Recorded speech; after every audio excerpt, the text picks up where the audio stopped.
André, que alegria te ter aqui mais uma vez. Bem-vindo, irmão. Lucas, a alegria é toda minha. É sempre uma bênção poder conversar contigo e com todos que estão nos ouvindo.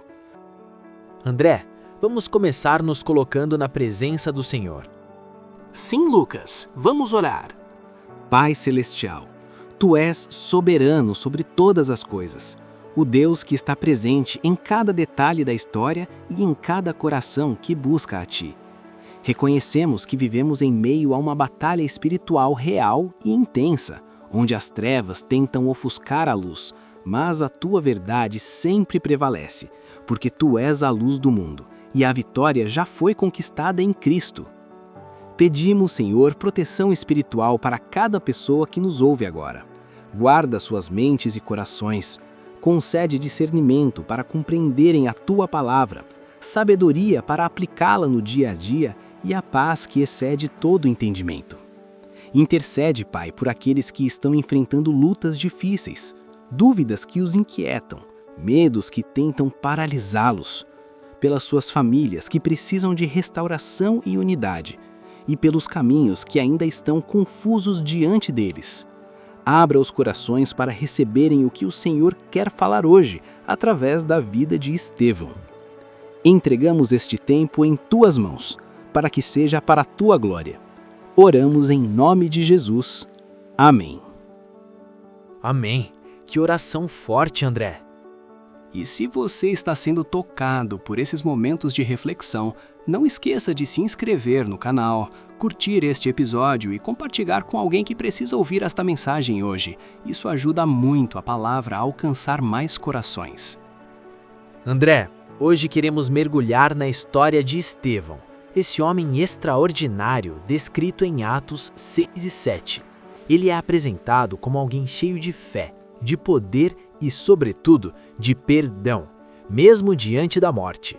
Para começar, como a igreja primitiva chega ao ponto de precisar escolher homens como Estevão? O contexto é fascinante.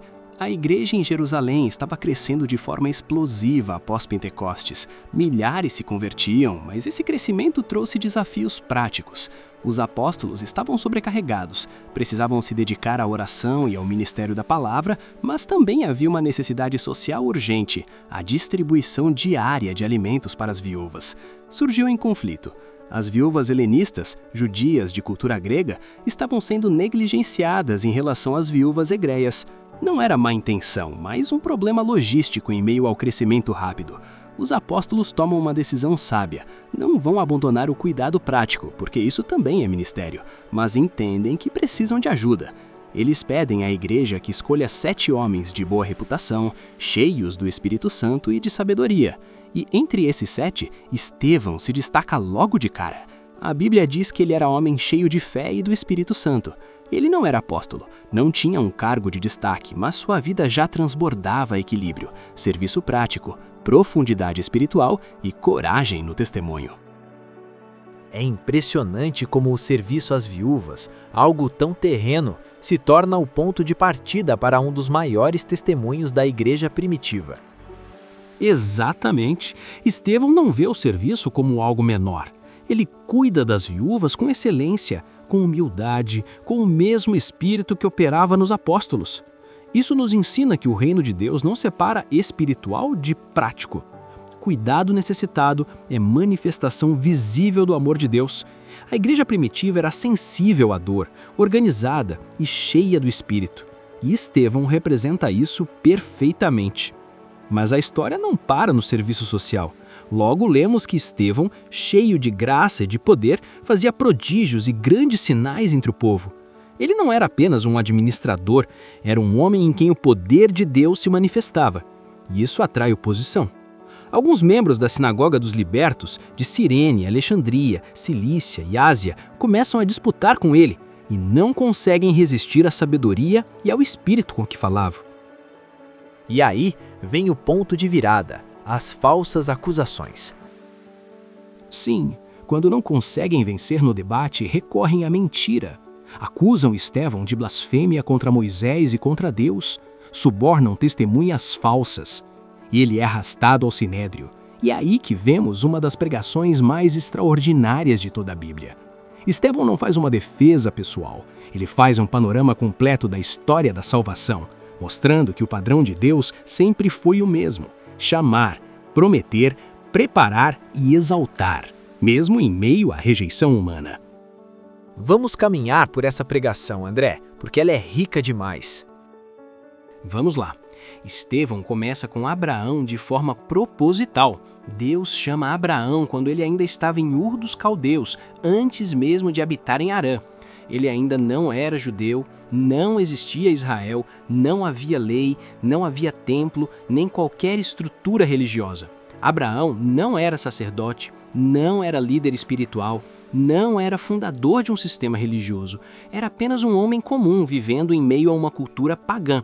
E é exatamente aí que Deus se revela. Deus fala, Deus chama e Deus promete, promessas grandiosas, fazer dele uma grande nação, dar-lhe uma terra e, por meio dele, abençoar todas as famílias da terra.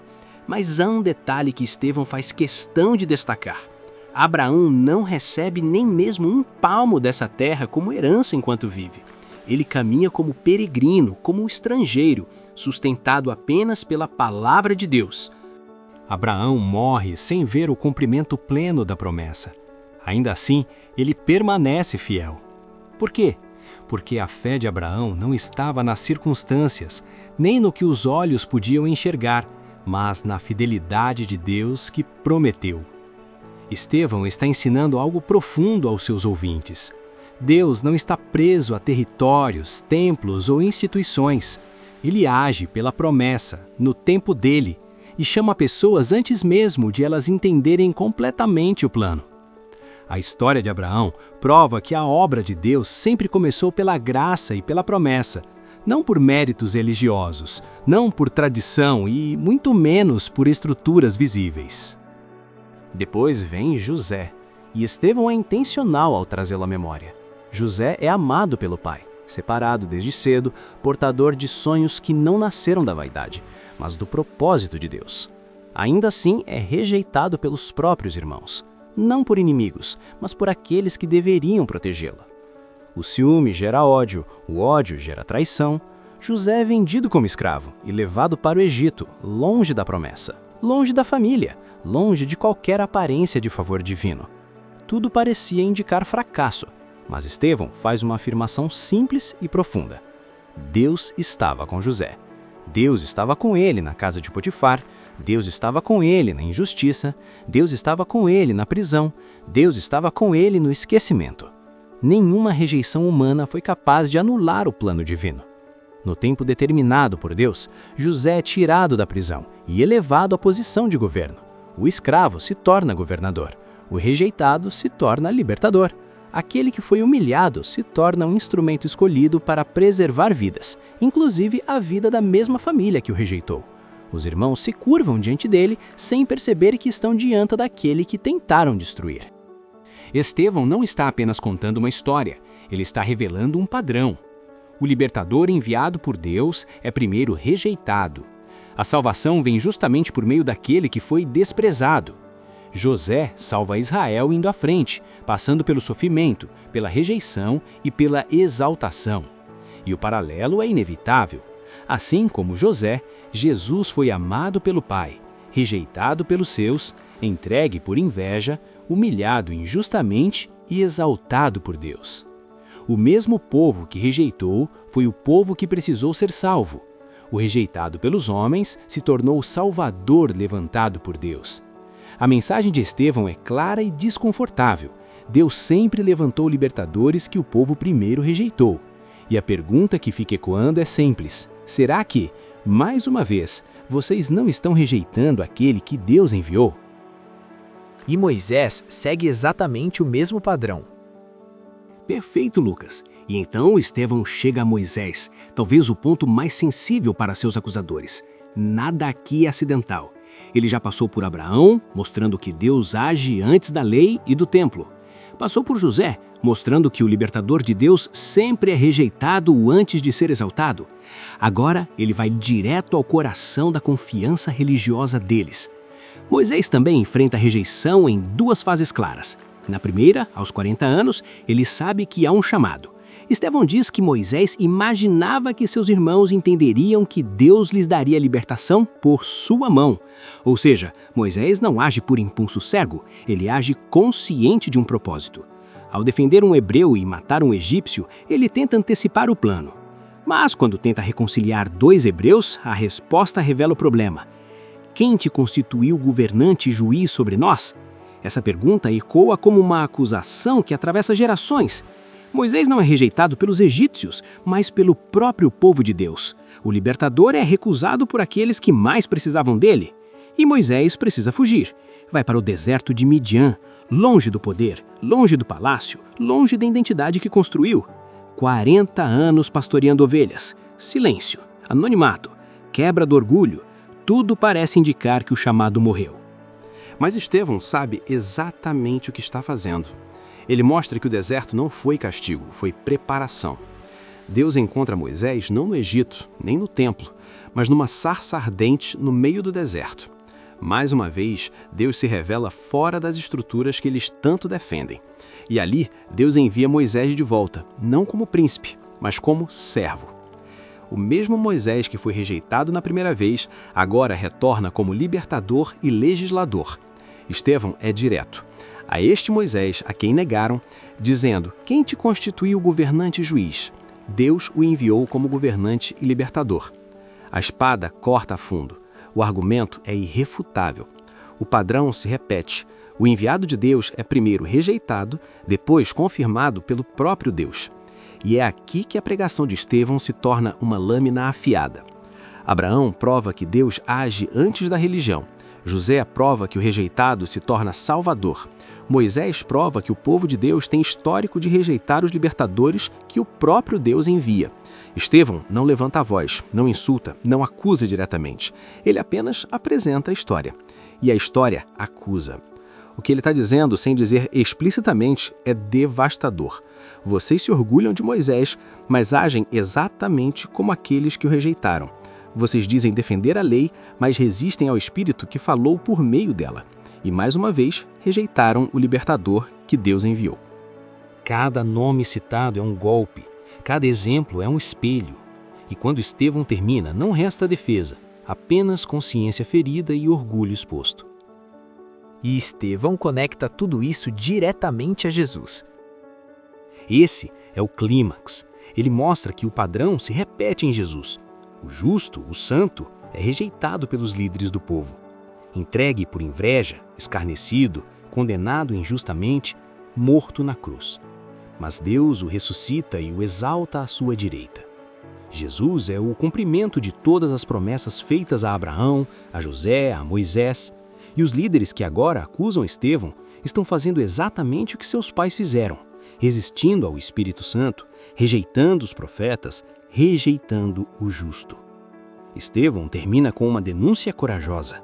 Vós sempre resistis ao Espírito Santo, como fizeram vossos pais, assim fazeis vós. E então tem a visão gloriosa. Eis que vejo os céus abertos e o Filho do Homem em pé à direita de Deus. E mesmo sendo apedrejado, ele não responde com ódio. Esse é o ponto mais poderoso. Enquanto as pedras voam, Estevão ora: Senhor Jesus, recebe o meu espírito. E depois, Senhor, não lhes imputes este pecado. Perdão total. Ele imita Jesus na cruz. Não recua, não amaldiçoa, não guarda rancor. Morre como mártir, mas morre vitorioso. E sua morte marca o início de uma grande perseguição que espalha o evangelho para além de Jerusalém. Saulo de Tarso estava lá, consentindo na morte, e anos depois se tornaria Paulo, o apóstolo. André, o que essa história toda nos deixa como lição principal hoje? Que Deus escolhe e usa homens comuns, como Estevão, para propósitos eternos. Que o padrão bíblico é claro: quem os homens rejeitam, Deus muitas vezes exalta. Que a fé verdadeira não recua diante da oposição, porque nosso olhar está no céu aberto e no Filho do Homem à direita do Pai. E que quando a verdade nos confronta, só temos duas opções: nos arrependermos ou endurecermos o coração. Estevão escolheu testemunhar até o fim. A pergunta que fica para cada um de nós é: O que faremos quando a verdade de Jesus nos confrontar? Antes de encerrarmos, André, chegou uma pergunta de uma ouvinte chamada Ana, de São Paulo. Ela escreveu: "Eu me sinto como se estivesse servindo na igreja há anos, fazendo coisas práticas, mas nunca me sinto usada por Deus de forma poderosa, como Estevão. Será que estou fazendo algo errado ou Deus simplesmente não me escolheu para algo maior?" Ana, obrigado pela sinceridade. Essa é uma dúvida que muitos têm. Primeiro, Estevão não começou fazendo sinais e maravilhas. Ele começou servindo mesas. O poder veio depois, como fruto de uma vida cheia do espírito, de fé e de fidelidade no pouco. Deus não despreza o serviço pequeno. Ele olha o coração. Continue servindo com excelência onde você está, buscando comunhão profunda com o Espírito. O maior, aos olhos de Deus, nem sempre é o visível aos olhos humanos. Muitas vezes o maior impacto é o testemunho fiel no dia a dia. Ore pedindo que o Senhor revele o próximo passo, mas não menospreze o que você já está fazendo. Ele está te vendo e no tempo certo, Ele te exaltará. Se não aqui, certamente na eternidade. André, que palavra abençoada! A vida de Estevão nos confronta e nos inspira ao mesmo tempo. Verdade, Lucas. Que possamos, como Estevão, manter os olhos fixos no céu aberto, perdoar mesmo sob pedradas e testemunhar com ousadia até o fim. Que cada ouvinte reflita hoje. De que lado eu estou quando a verdade me confronta? Se este episódio tocou seu coração, por favor, se inscreva no canal, curta, compartilhe com alguém que precisa ouvir sobre a coragem e o perdão de Estevão. E até o próximo episódio. Deus os abençoe ricamente. Em nome de Jesus. Amém. Amém. Até lá.